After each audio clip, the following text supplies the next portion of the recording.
Fasten your seatbelts. It's going to be a bumpy night. But tell me, Eddie, is that a rabbit in your pocket or you're just happy to see me? Hello, everyone. Sorry for the slightly late start. I'm trying to find the link to the blog post from where I basically posted the screenshots for April O'Neil, like the original April O'Neil character, because people were popping up, pretty much trolls, SJWs, and so forth, getting all triggered about my original tweet as if I was commenting mainly on her skin color, which I wasn't really. I was commenting more or less on her overall appearance, and I cannot find the blog itself. Trying to find it, and which shows that no, she was not. She was not originally black, or at least black in the original comics. No matter what CBR and ScreenRant fucking say, she was not. It's because I'm trying to find it from 2018.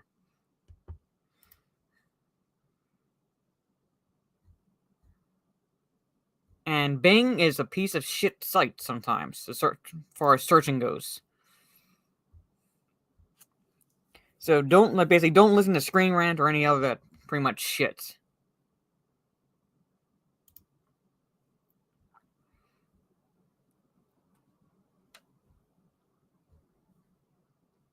So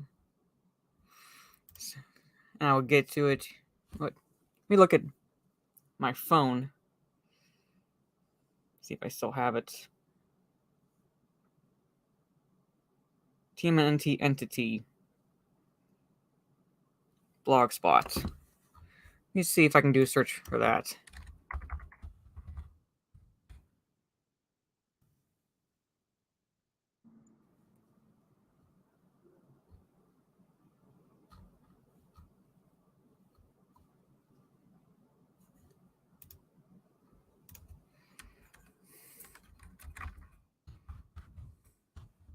Can't type.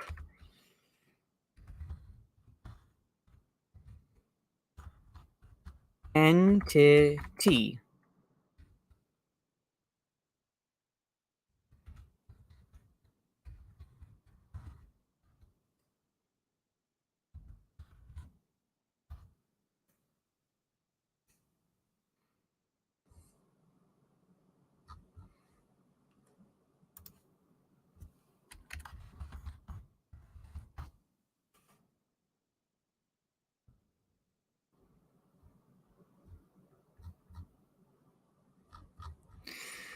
Ah, you saw the picture, right, chat? We saw the picture, pretty much, right?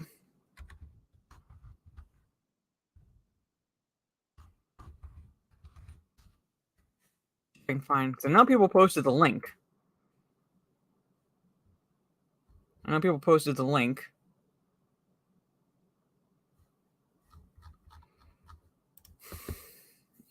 April has a gravitational pull now. Yeah, pretty much. She pretty much has a gravitational pull. Like, it's not like that she's thick. It's like she looks like Wanda Sykes and the Penguin had a love child, and that's the result, pretty much.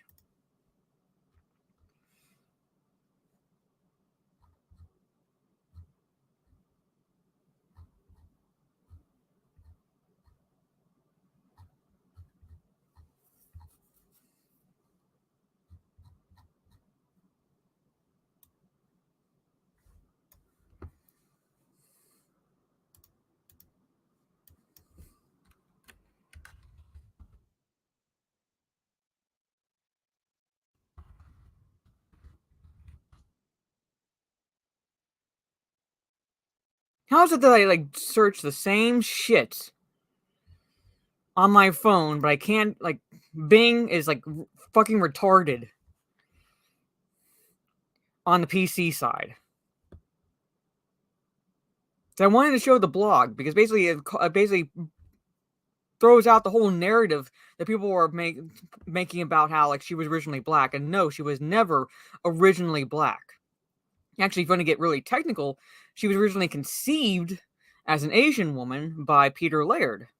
But in the original comics, she was white. Doesn't matter that, you know, a little bit of the inspiration for her character comes from Kevin Eastman's then girlfriend, who was of mixed race.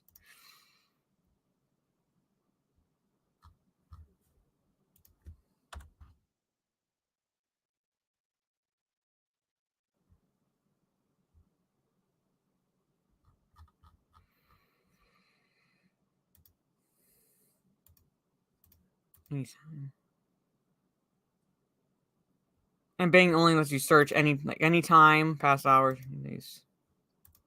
Go fuck away.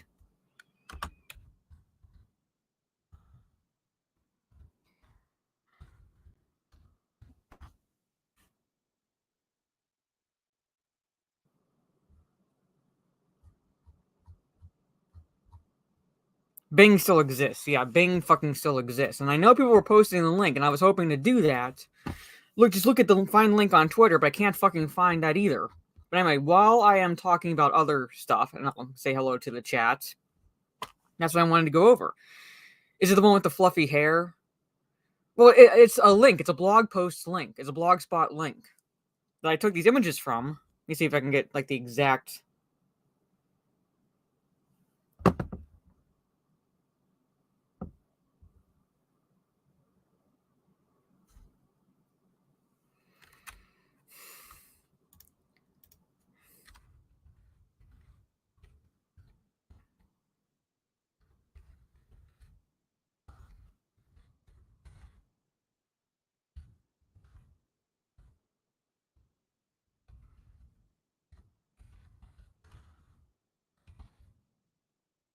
Go to Young Ripper's channel. Yeah, he's a vid on it, but I'm trying to find the article, the blog posts.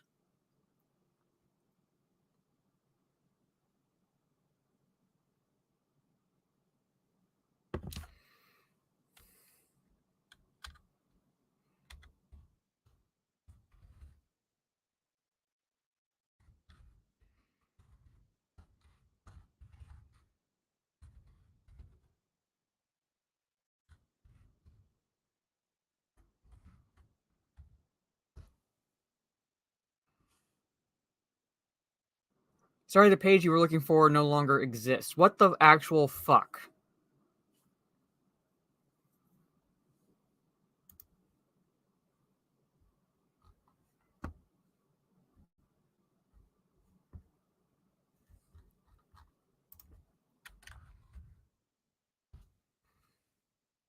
There, fucking hell.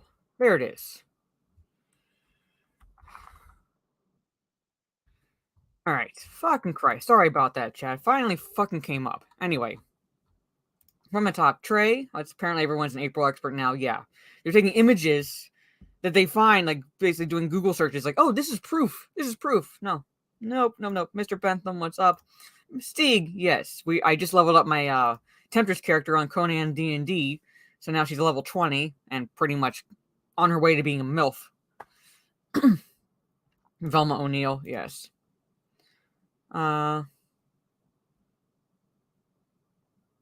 April O'Neil, yes. Boset, hello. Dread Punk, you should just say that's based on Turtles reboot from a couple years ago and just be honest about their biases. Yeah, pretty much. Yeah, alright, so. No, I got it. It's a blog post. It's a blog post on a site called TMNT Entity.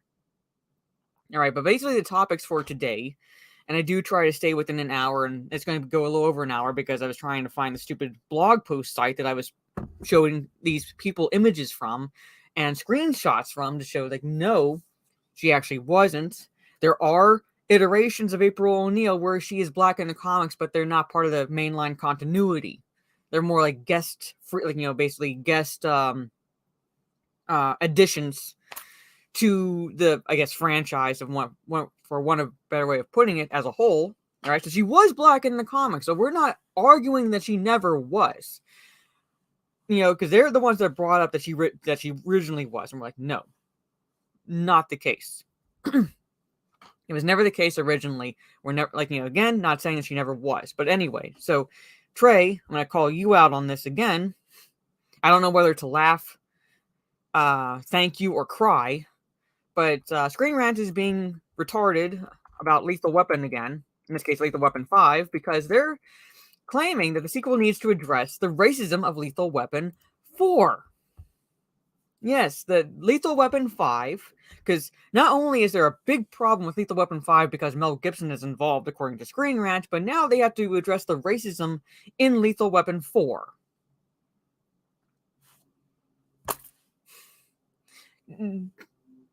You're like, just rename your site.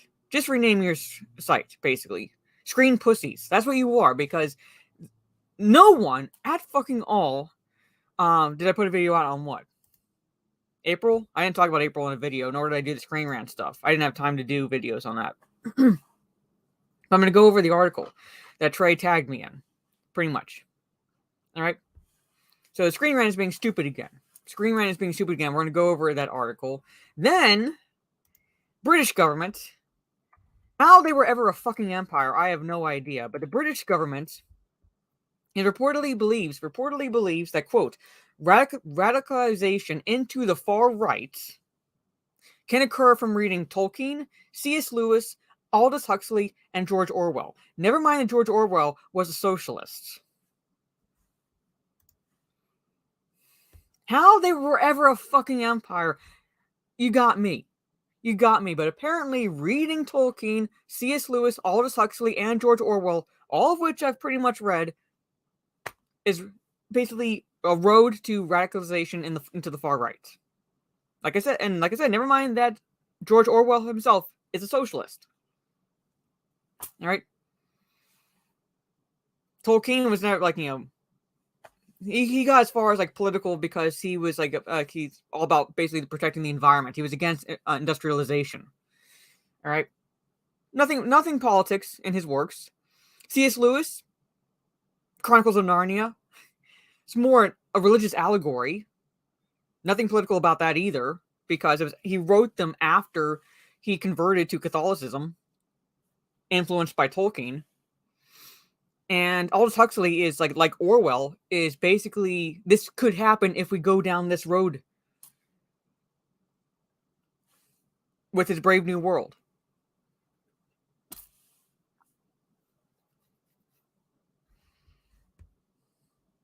Hey, Bryce Day. I guess a lot of conservatives love Tolkien. I mean, I've said that I lean conservative. I love Tolkien. But it's nothing to do with anything, like I said, politics-wise, because there are people who love Tolkien that fall to the left of me. Nothing to do with politics. And like I said, again, the Chronicles of Narnia, a bit more overt in the religious allegorical themes than, say, Tolkien and Lord of the Rings.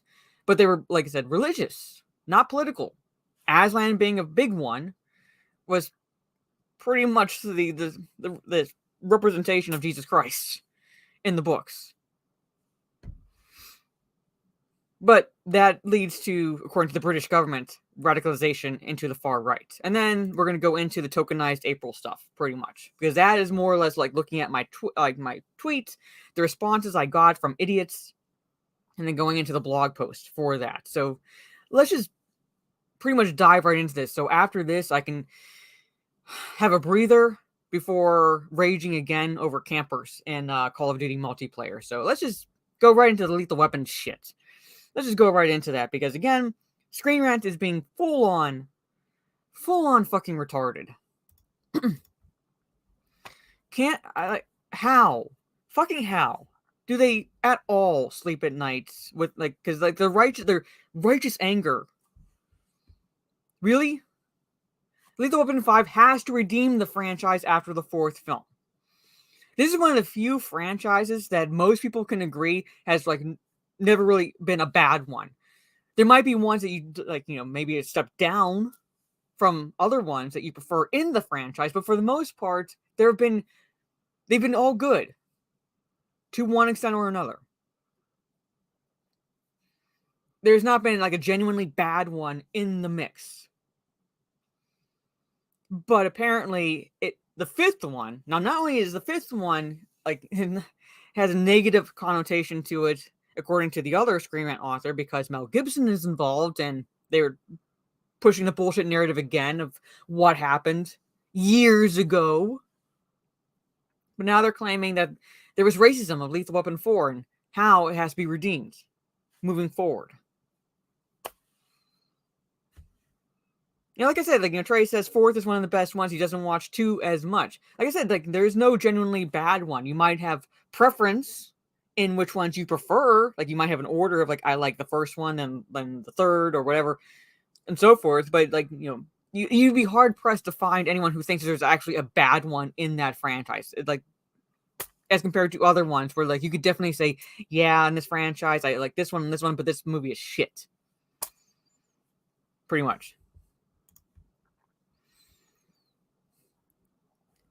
And I don't know, maybe do they ever bother to ask if Jet Li felt the same way? Because I'm pretty sure he didn't. Because God fucking forbid you have anyone but a white person as the villain, as if no one, as if Genghis Khan never existed.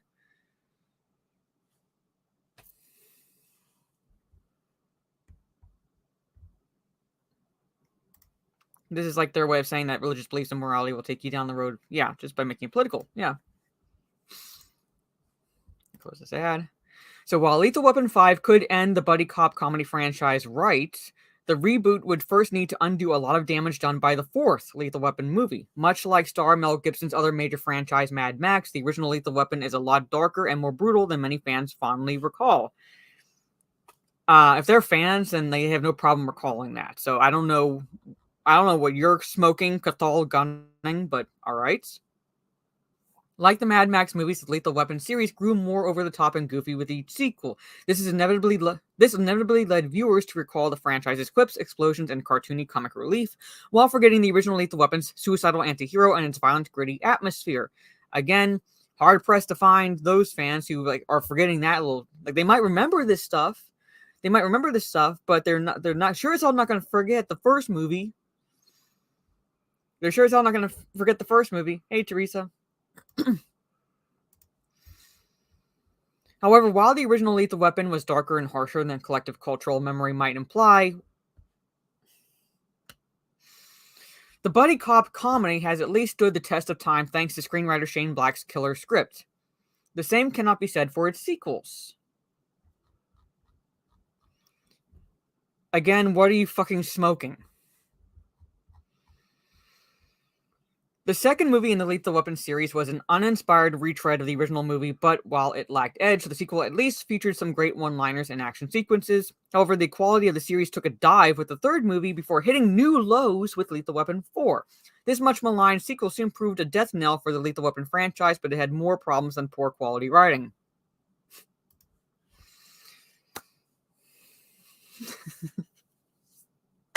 You can't make this shit up. Bo said, Jet Li wanted to be in the film really bad. He couldn't even really speak English at the time, and by all accounts was very proud to have been in the movie. Yes, it's kind of like... It's like he again, you point out, he really wanted to be in the movie. It's kind of like how Billy Connolly really wanted to play a bad guy, and finally got the chance to do so in Boondock Saints. Are these people actually, bothering to ask maybe Jet Li what his thoughts are? Because I'm pretty fucking sure if he had any issue with the fourth movie, he would have said something long before now. Because Lethal Weapon 4 has been out for how fucking long?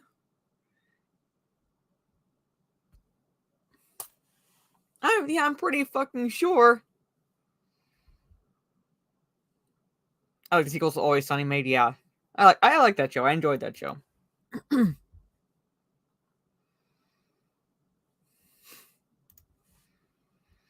Why Lethal Weapon 5 needs to address its past. Do better, Lethal Weapon 5. Do better. While viewers may get a Lethal Weapon 5 in the future, this belated sequel would need to undo the wildly racist humor that Lethal Weapon 4 script aimed at the Asian community. When the sequel was released back in 1998, 1998, we are now going on almost 30 years. So 25 years. 25 fucking years.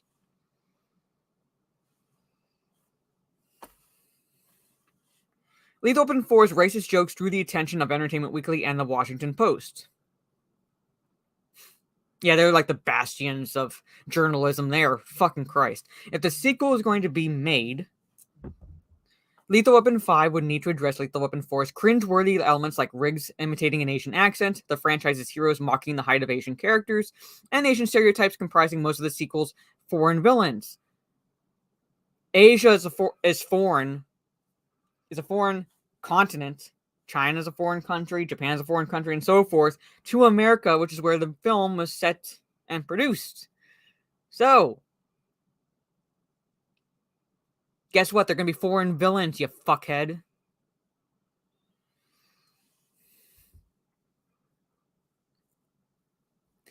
Well, that's what I'm asking, Mr. Bentham. I'm asking, why don't they ask Jet Li? 25 years. You would think in the 25 years, if Jet Li, all right, if Jet Li or any, like the villains had a problem with that, in the 25 years, you think he would have said something.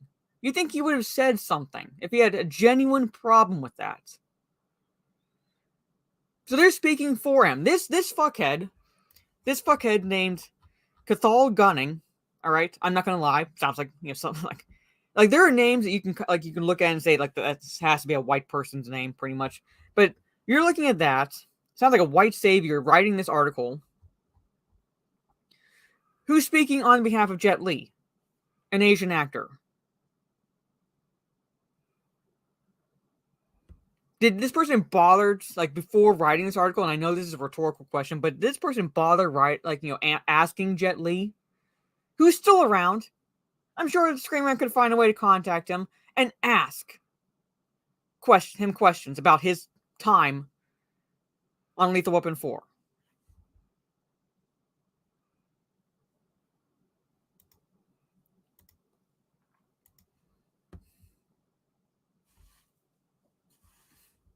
It's very simple. It's very fucking simple. The buddy cop genre has a long history of engaging with racist tropes. Oh, now they're going this route. Some movies, like Lethal Weapon's edgier predecessor, 48 Hours, attempt to actively engage with the issue of racism and policing. Others, like the jaw-dropping offensive Freebie and The Bean, mine humor from wildly problematic attitudes of their era. If you unironically drop this word, you lose any semblance of credibility you fucking had. And I say semblance because there's no credibility in this fucking article. However, while Shane Black's Lethal Weapon scripts are hardly progressive, it's notable that the first two movies in the series featured less explicitly racist jokes than Lethal Weapon 4. This person realizes that Shane Black is the one that told a pretty fucking sexist joke in Predator. But that's all right, because he didn't have explicitly racist humor in Lethal Weapon 1 and 2. Right? That's fine. Despite arriving in cinemas a decade earlier than the sequel, this makes Lethal Weapon 4's racism even more inexcusable in comparison. How sitcoms proved they can fix this problem. Yes, do better, movies. Do better. The Lethal Weapon franchise started dark, but its later sequels have a light, fun tone. As such, it seems tricky for Lethal Weapon 5 to acknowledge its predecessor's racism while maintaining a summer blockbuster atmosphere. However, How I Met Your Father made a lot of subtle nods to the problematic elements of How I Met Your Mother, addressing parts of the earlier sitcom's formula that have aged poorly while also maintaining a fun, warm tone of its own. If that spinoff can admit How I Met Your Mother's Barney was problematic without ruining the show's tone, then Lethal Weapon 5 can fix the missteps of earlier Lethal Weapon sequels. Barney was never fucking problematic. He was a womanizer. Who gives a shit? I watched How I Met Your Mother. Jesus Christ, grow a set of balls. And I'm fucking glad I never watched How I Met Your Father if they're doing subtle nods to problematic elements in How I Met Your Mother. Jesus Christ. No, there's nothing ever wrong with Barney. Is he a character you should look up to? Fuck no. He's a womanizer. He's not to be emulated, but there was nothing problematic about his character.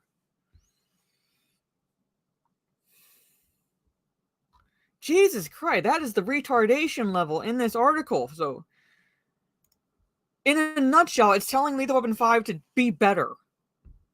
To be better. They really cited How I Met Your Father. They really fucking cited that. I haven't watched it. I haven't watched a single episode. Never really didn't want to, didn't care to. And now I'm glad I didn't give it a chance. So in other words, we need to go woke. We need to acknowledge the problematic nature of earlier films and be better. That's what this person is saying.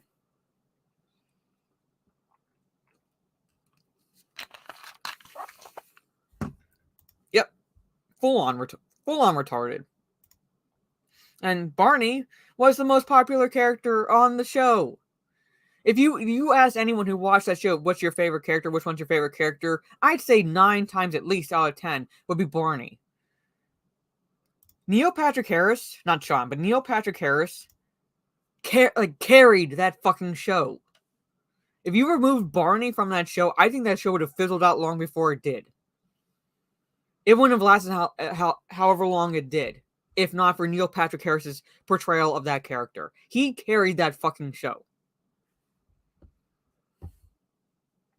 Yeah, Barney did eventually get with Robin for a stretch in that series.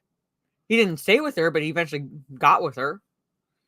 But Neil Patrick Harris carried that series. He carried it. Like I said, you'd be hard pressed to find like anyone who wouldn't name him as their favorite character from that show.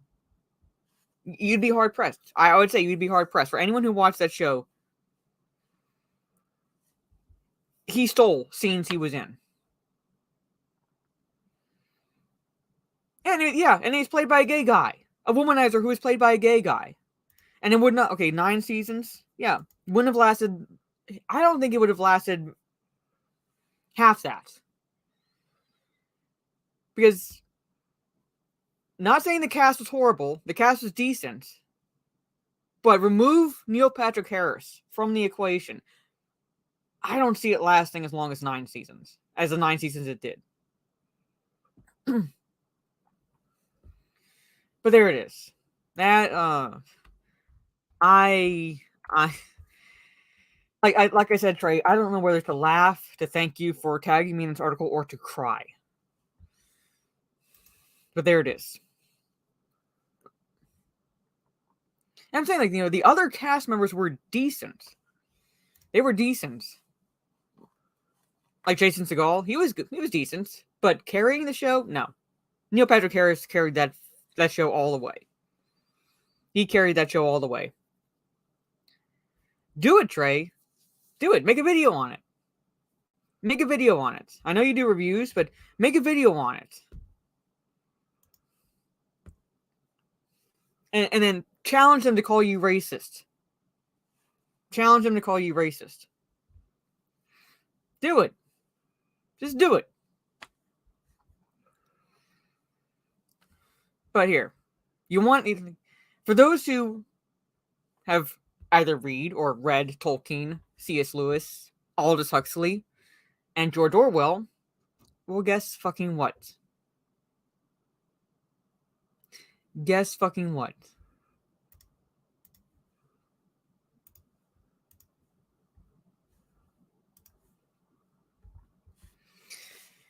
According to the British government, if you've read either Tolkien, C.S. Lewis, Aldous Huxley, or George Orwell, I'm going to zoom that in a little bit more, it's a gateway into radicalization into the far right.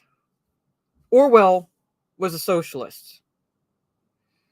Tolkien, other than being anti-industrialization, was never really political. C.S. Lewis, same way. A bit more overt in its religious imagery and symbolism within the Chronicles of Narnia than Tolkien was in Lord of the Rings, but still more religious than anything, more religious than political. Aldous Huxley, like with George Orwell, was a warning. Essentially, like, you read those books as, if we do this, this is the path we could tread. Pretty much. And Orwell, like I said, Orwell was a socialist. He would be left. He would be left of center today. Not right.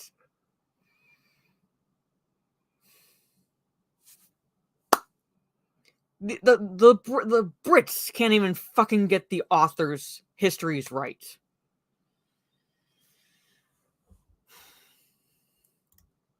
So the people who claim orcs are black people are saying that you will turn racist from reading Lord of the Rings. Yeah. So here it is. A new report from author Douglas Murray details that the British government reportedly believes radicalization into the far right can occur from reading a number of authors, including Tolkien, C.S. Lewis, Aldous Huxley, and George Orwell. Writing in The Spectator, author Douglas Murray revealed he viewed a number of documents from the United Kingdom's Research, Information, and Communications Units. I want to know who paid for that shit. Because it's kind of like the research done here in the States. They get government grants. I want to know who allocated that money and how it was allocated and so forth. Pretty much. That show the agency is now attempting to address right-wing extremism. Again, how the British were ever a fucking empire. I'm looking at them today, and I'm looking at history, and I'm like, how are you like this? If this is like, and I'm like, I know America is no way at all can like, because we're pretty much in the same situation essentially. We were never an empire. How the fuck did the Brits devolve so much from where they were to now to claiming they're fighting right-wing extremism? And it's always right-wing extremism. Never mind that, like, say, Antifa is far left, and they're the ones who are attacking cops and vandalizing and burning buildings down and looting and shit like that. Never mind they're doing that. They're a domestic terrorist group. Never fucking mind that. Because they're left, they're fine. If you're right-wing at fucking all, and that's anyone that's remotely to the right of a far-left lunatic, you're the extremist.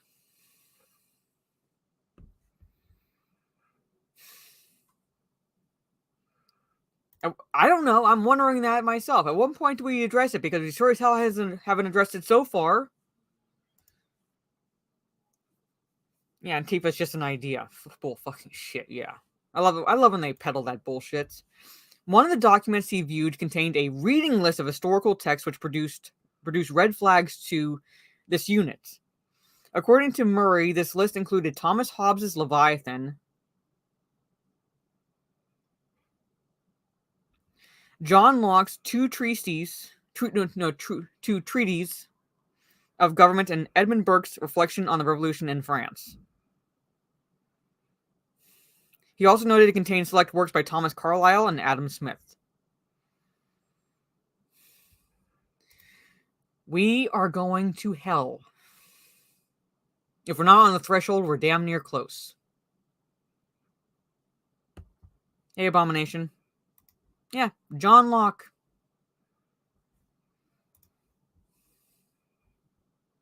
Yeah, Lion Witch in the Wardrobe. That's full-on radicalization right there. Fucking Christ.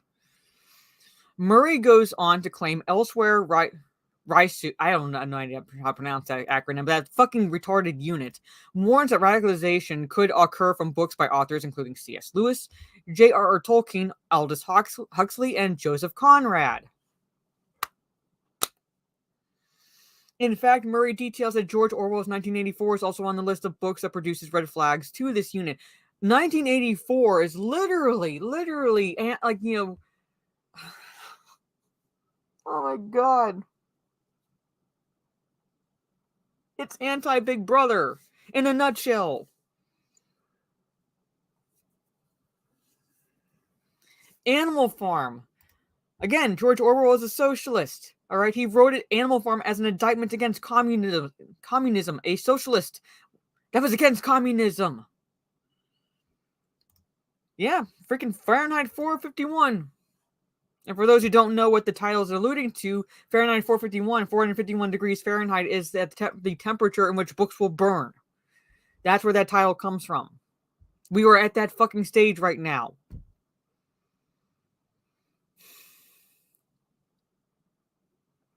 Yeah, our side uses it as an example, but again, if people actually, like I said, like, you know, it doesn't matter what side you are, like, you know, like left, the people on the left like Orwell, people on the right like Orwell, and we use it as an example of, again, like, you know, Big Brother, essentially. But again, I cannot stress this enough. George Orwell was a socialist. He would be on the left today if he were still alive.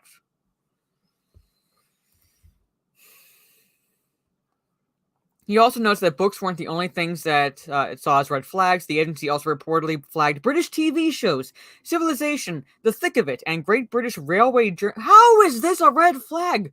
Great British Railway Journeys. How is the fuck is that a red flag for radicalization into the far right?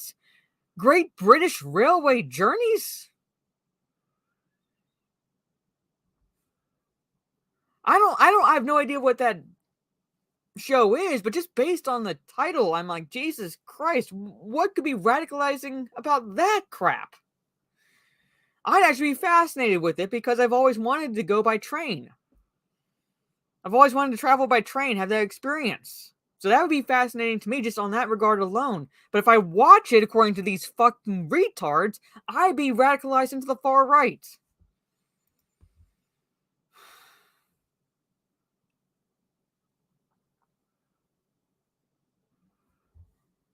It looks like a travel show. It says the Great British Railway Journeys. It's like one of those. Hello, Gravy. What the fuck? It's great. I don't know. An independent review of Prevent, a program that encompasses this, retard central, seemingly found that the strategy was capturing mainstream politicians, commentators, or publications in its web for identifying ideological stream. Okay, I have to read this again. An independent review of Prevent, a program by this retarded unit, seemingly found that the strategy was capturing mainstream politicians, commentators, or publications unquote in its web for identifying ideological extremism.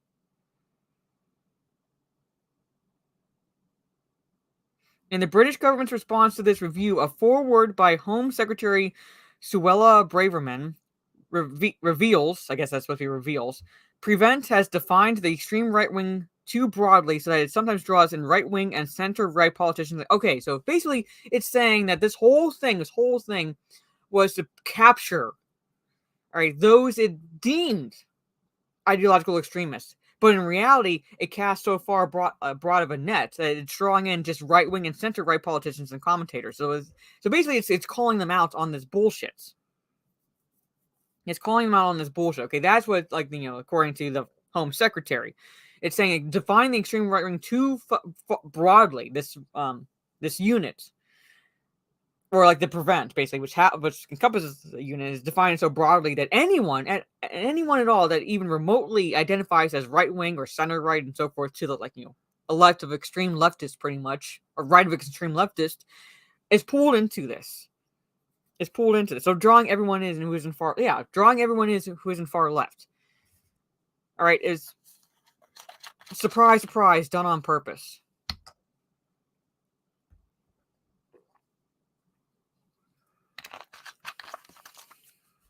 Looks like it's just a travel show and documentary. Yeah, I'm looking just at the title alone.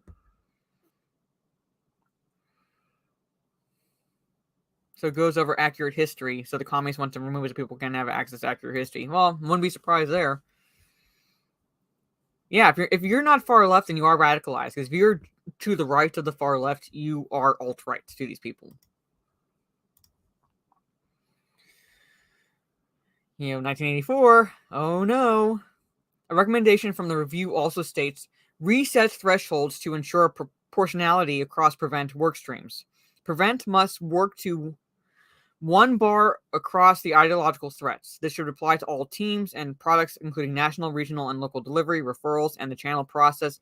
RISU, I guess is how it's pronounced, in Homeland Security Analysis and Insight products, training and Prevent-funded counter-narrative work via civils. Holy fucking run-on sentence there. Jesus.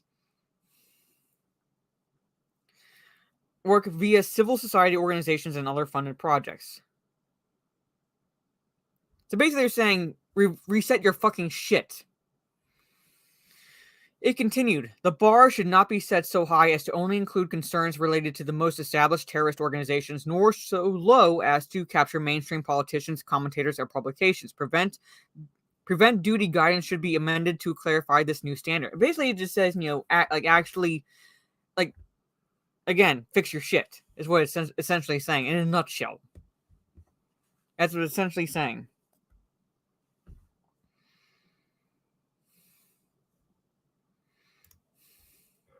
Oh no, the Silmarillion. Oh my god, I'm going to be radicalized right now. Oh no.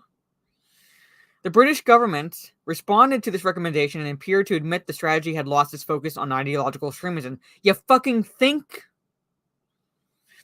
We accept this recommendation and agree it is important to have one consistent and proportionate threshold across all extremist ideologies and work streams. So you're going to include far left as well? I'm going to, they're saying this, so we got to hold their feet to the fire. Are you going to include far left as well? Across all extremist ideologies and work streams. We will review our threshold at each stage of prevent delivery, including identification, assessment, prioritization, and decision making, and apply this at the national, regional, and local level. We will ensure designated prevent leads across our statutory sectors have the training and support they need to provide effective advice on the threshold for referrals. Through our work to develop the new prevent assessment framework, we will better define the criteria used to determine whether a case should be considered for channel intervention. So basically, I don't trust them. Again, I'm going to hold their feet to the fire. I don't trust them. Because, again, I don't trust you to better define the criteria. This will ensure thresholds are proportionate and consistent across ideologies, the government continued. Again, holding your feet to the fire. Are you going to include both far... If you're going to at all touch on anything far right, you have to include far left. So, is this going to be across all ideologies? The government also stated we will also set out rigorous criteria to ensure that the proportion of funding allocated to civil society organizations to tackle specific ideologies is fully reflective of the threats we face. What threats? Last I checked, actual terrorism was a bigger threat than alt-right weirdos. This will help ensure a consistent approach to ideological thresholds at each stage of prevent delivery. So, are you going to include the extremist ideologies such as religious ones, i.e. terrorism, that's stemming from a certain religion that you don't want to talk about?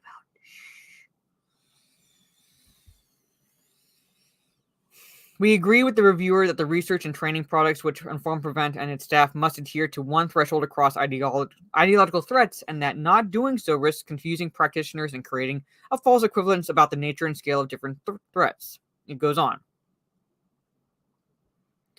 Oh no, C.S. Lewis. Oh no. Specifically discussing extreme right-wing ideology, the government stated, we acknowledge the review's finding that this has not always been the case, that the bar for what this unit has included on the extreme right wing is comparably lower than for Islamism, and that RISU products on far right terrorism and extremism have sometimes included center-right commentators and debate. So it's comparably lower than an actual threat. It's comparably lower than a genuine threat. A genuine ideological threat. Yeah, pretty sure, yeah. Try to thinking for oneself, yeah. A threat. A certain religion that promises eternal prosperity as long as the devout follower murders other people, yeah.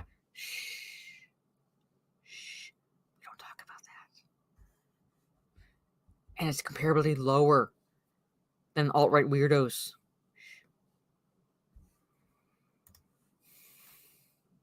We will ensure the products and the wider information we use to inform our approach are refocused and proportionate across all ideologies. They will be guided by the principles of the new security threat check and must clearly show how the material they cover is relevant to meeting Prevent's objectives, the government concluded.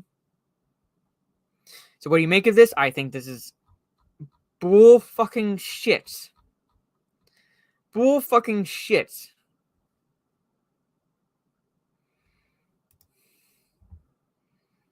Yeah, I'm like, I don't need to fix your they like to point fingers at America and quote unquote gun violence. But I'm like, are you combating these stabbing deaths? Because your knife attacks are greater than America's. So are you addressing that at all? You addressing that at all?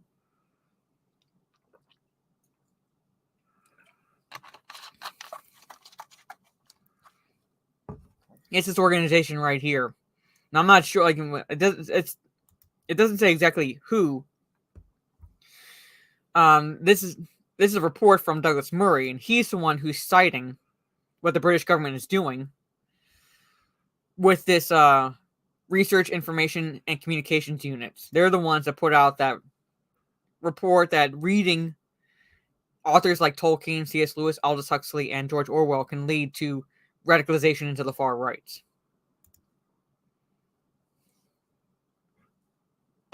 So this gentleman is reporting on it, but who actually conducted the research, and I use that term very fucking loosely, we don't know. It's just this unit right here, this Raisu unit. And he had like those speaking for Prevent. Brittany, like there's no like a specific person that's commentating or at least acknowledging this. So I have no idea who from the British government is talking. Yes, and like, don't read, kids. Don't read broadly, kids. Read what we tell you to read. But there it is. So yeah, if you read anyone to the right of far left lunatics. So yeah. Can't with these people. Can't with these people. But here's, I'm going to show you my... So now we're going to talk about the April O'Neil shit. This really shouldn't take too long. I'm not going to go into the entirety of the blog post, but I'm going to show you my original tweets and some responses I got for that tweet.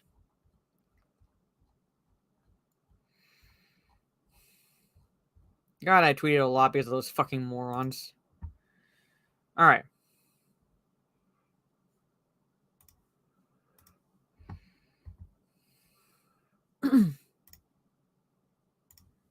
So here's my original tweet. Alright. Let me zoom in a little bit. Alright. Here's my original tweet. Nowhere at fucking all. Yeah, I'm ultimate far right, apparently.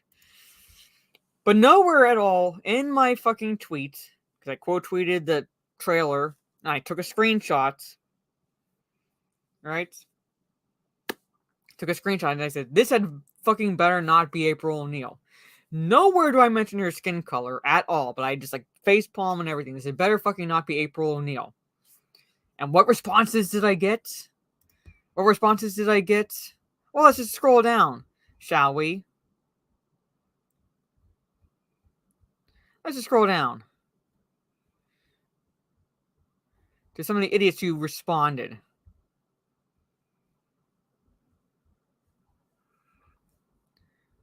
Why can't it be April?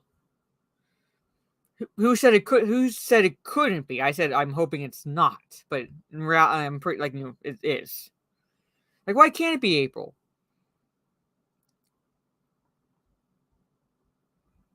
Where are the other ones? I have no idea what this person posted because it was deleted by the tweet author, and it says Jane Theories. I don't know what happened, but I can't show that. Where is it? It is. Only acceptable voice by Wanda Sykes. So. Unfortunately, it is. Doesn't look like they tried. I like that response. Trying to find the idiots. Why not? Why not? Why not? You like Mara Jade. Who cares about your opinion?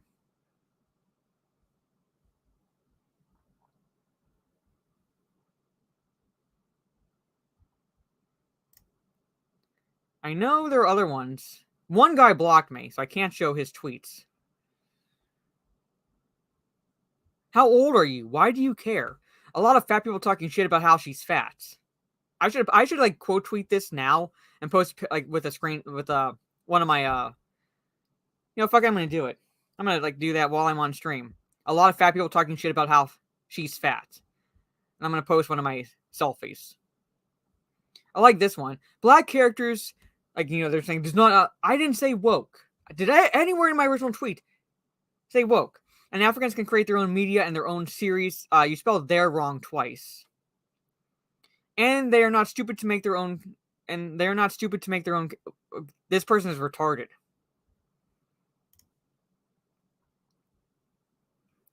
So, but people blocked me pretty much, as if I was like specifically referring to her skin color. So like, I'm gonna do it on stream. I'm gonna find that tweet. I had to do it on my phone because I had to obviously take selfies on my phone. So I gotta find.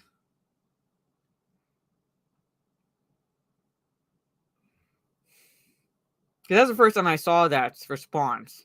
Because that's how much these people were fucking responding to me. It was like insane. It was fucking insane. Most times it was like, it's like, oh, like you were obviously offended by it because that character's black. And nowhere in my original tweets. Yeah, that person tried to call me fat. Like, oh, like fat people are complaining about a fat character.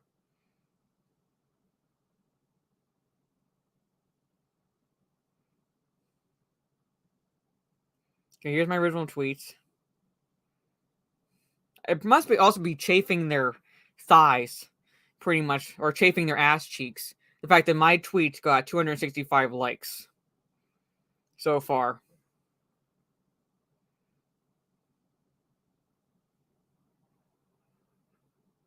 And like I said, it looks like the Penguin and Wanda Sykes had a love child. That's what she fucking looks like. I didn't even take a full body screenshot of her. Fucking hell, this app. You just scroll or just enough to the right or left. They're like, oh, you must mean you want to go back, right? No.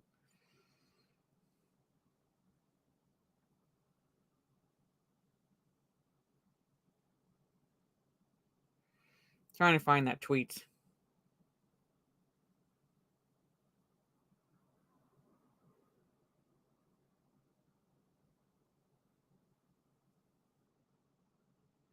Oh, this one here. If it is, what are you going to do? Write nasty things on Twitter? I'm like, I want to do it like your mama, like, answer to that so fucking bad.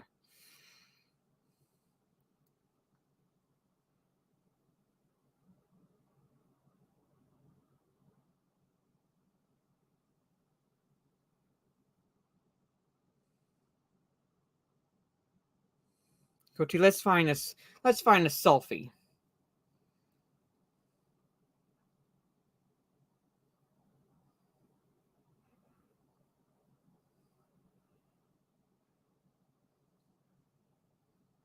How about I pick one of my Zatanna ones? You get a fairly like good angle of my body.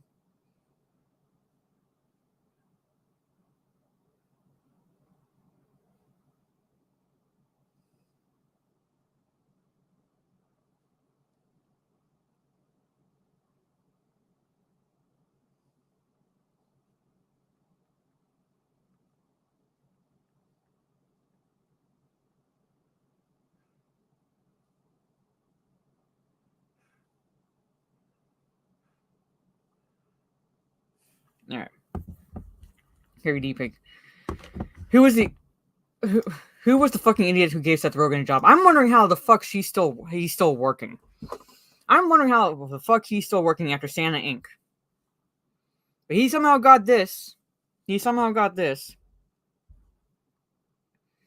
All right. But yeah, like that person is like, fat people are complaining about a character being fat. And again, did not mention her size, did not mention her skin color. Just overall appearance. And here, I won't really play the trailer, just like scroll through so you can get a full body shot of this character.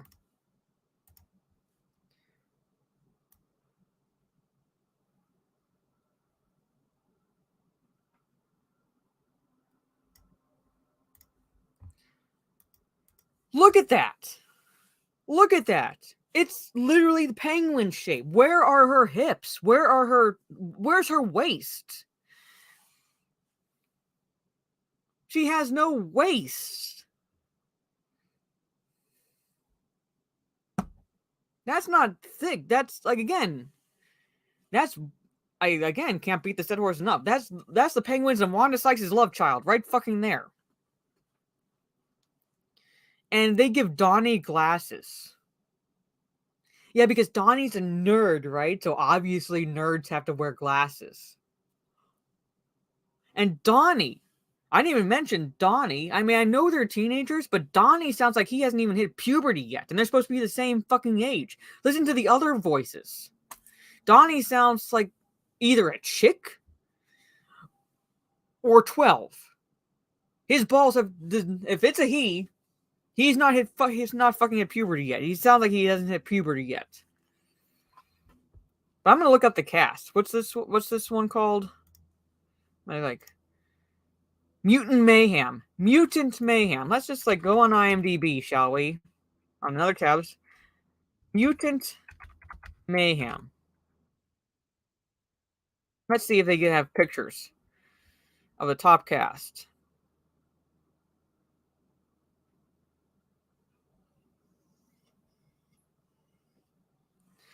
All right, Micah Abbey.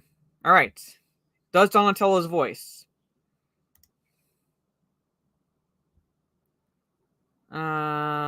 Let's see. Does he give his age? So it's a dude. It's a male. It's a male. But he sounds like a fucking chick. But Micah Abbey is doing Donatello's voice. But his IMDb page doesn't have his birth year, just his height. He's 5 foot.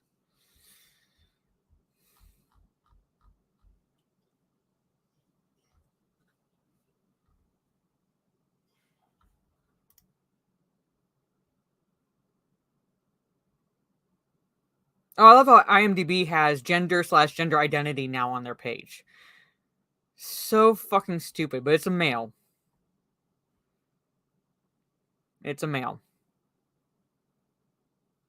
He's Italian, Eastern European on mother's side, first generation Ghanaian on his father's side, so he's biracial. He's a little kid. Again, he sounds like he hasn't even hit puberty yet, and the turtles are supposed to be the same age. Listen to I'm not telling you guys necessarily to subject yourselves to the full trailer, but the parts where the turtles are talking, listen to Donatello as a comparison to the other voice actors for the turtles. He sounds like, again, that he is like literally the child, not a teenager, a child.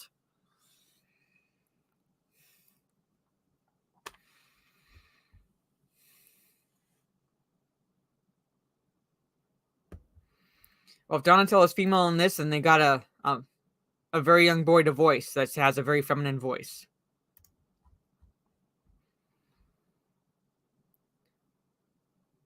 So, yeah, I'm saying like they're teenagers. So basically, and that's another thing that people are using to defend the trailer, and that is they're teenagers, so the voices are not going to sound deep. And we're like, no shit, we get it. It's literally in the title: Teenage Mutant Ninja Turtles. They're teenagers. We fucking get that. But again, I'm not sure how puberty works in turtles. The other voices sound like they've at least hit puberty, whereas Donatello's doesn't, and the humor is just fucking trash. In my opinion, it's just fucking trash. And then on top of that, where's Splinter?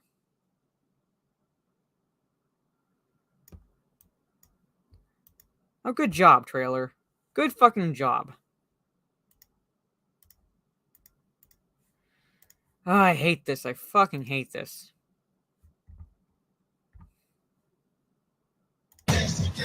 No, I don't want to fucking listen to that shit.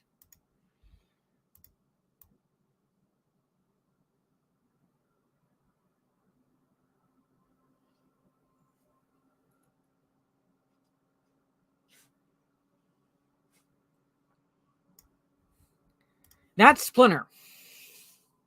Why the fuck does he have a mullet? Like an afro mullet? They couldn't afford Corey Feldman again. No, apparently they couldn't.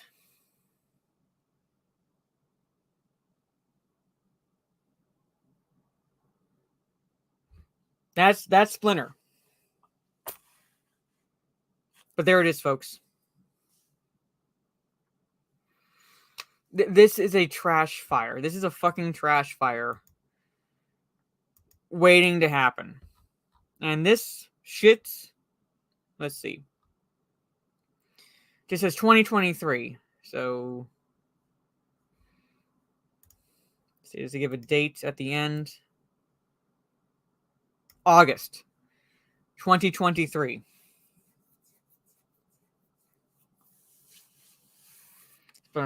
Yeah, I fucking hate this so much.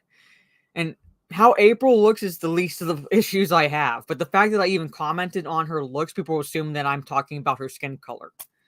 Pretty much. And just to show you that no, like their whole argument that she was originally black is bullshit.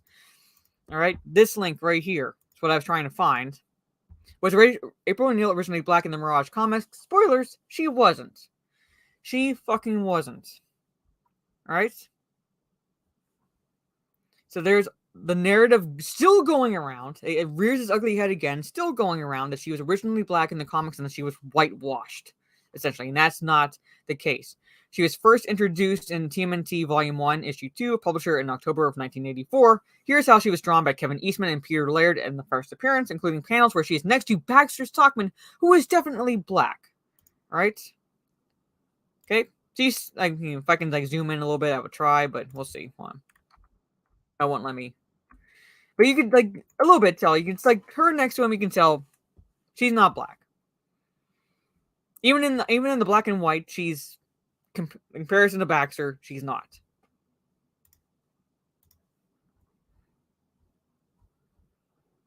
And right here, look, see? That is not a black person.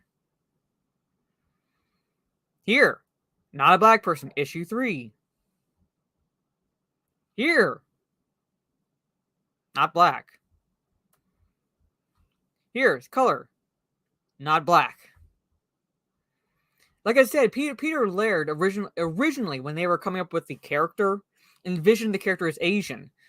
So yeah, like you can maybe see Asian in a little bit of the inspiration for how she looks, but not black.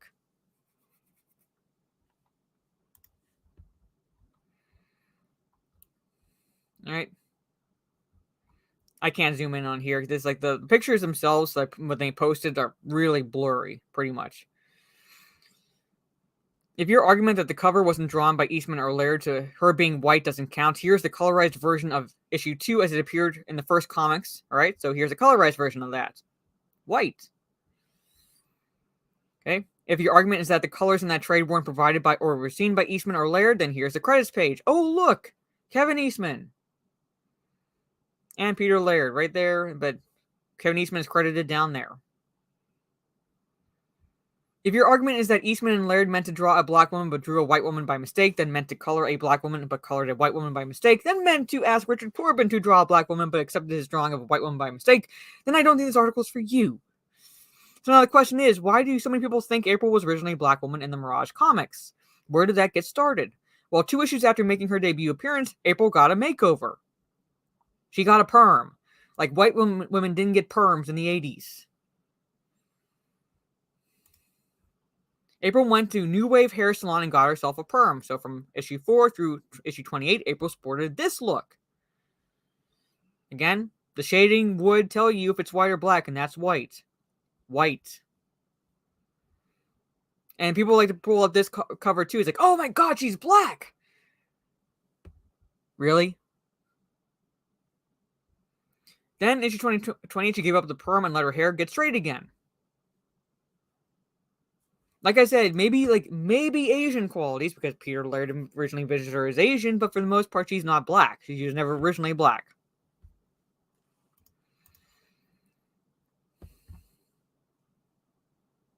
Yeah. Alright, so it shows pictures like, Cher had curly hair, Sigourney Weaver had a perm, curly hair. It was a style popular among many white women in the 80s, and April was staying trendy. She even mentioned that she went to a new wave salon. When the big hair trend faded away toward the end of the 80s, she lost the perm and went back to having either straight or slightly bouncy hair. All right? Immediately there, just one look at some of the panels she appeared in with the perm, having not read any of the previous issues, and with no context, then look, April's a black woman, then yes, I can understand coming away with the impression, because in addition to the perm, she's also infrequently sported a tan. Yeah, because, again, melatonin and certain demographics will allow you to tan easily. But having access to a curling iron and a tanning bed does not make you a black person. Then again, there was at one time in the Mirage comics where April was black. In issue 32 was a guest era, a span of comics where freelance indie creators were invited to contribute issues of Teenage Mutant Ninja Turtles that did not rely on continuity. That's the key word there, did not rely on continuity. So like I said, she was black. But it was what the mainline continuity. Yeah, and it just makes them racist. Cyndi Lauper, yeah, Lita Ford. There you go. So this is what I was, taking screenshots from this blog post and so forth. Like, no. But there's more to the origin of this misconception than just confusion over out-of-context visual samples. In Kevin Eastman's retrospective book, he spoke briefly about the origin of April as a character. Right, originally created as an Asian character in Pete's notes, but named after an African-American woman I once knew, the woman he was dating. The character of April O'Neil was introduced in issue 2 and would have a bunch of different looks throughout the TMNT history. Right, so he says it was originally envisioned as Asian in the notes, not the comics, but the notes, and she was named after a woman he knew, an African-American woman he knew, but not based off of it. Right? The single sentence often misremembered, paraphrased, and misquoted has been part of the confusion going from April was named after the woman I knew to April was African American. Also, the woman Eastman was referring to is the late April Fisher, whom Eastman was also married to for a time. This one, right here. Again, it's like, naming a character after someone you know is not entirely basing the character off of that person. So, like I said, this is the blog post. It goes into the history of April O'Neil in the comics and why she was never originally black. That's the narrative that's still going around, and so forth. So there it is.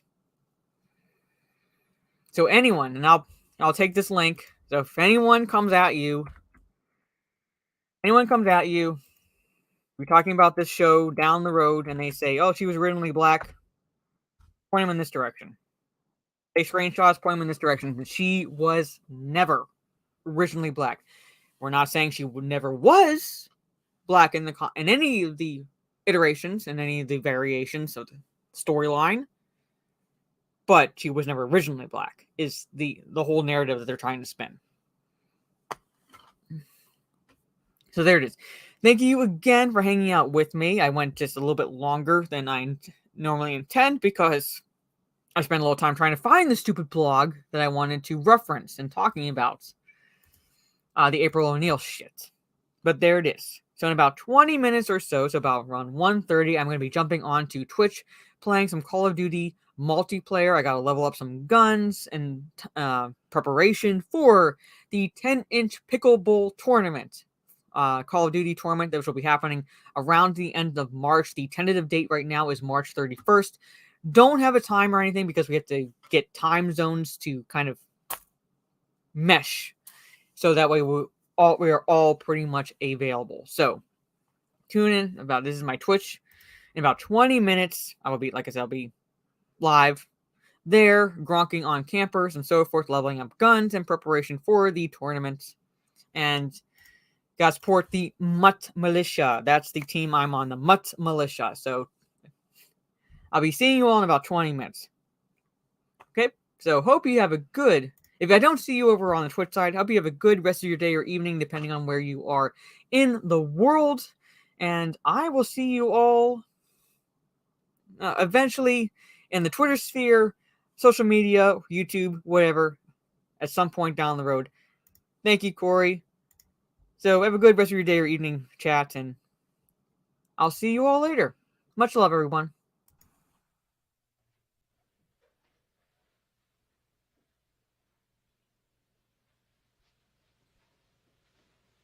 You're still here?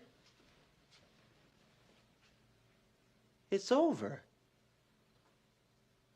Go home.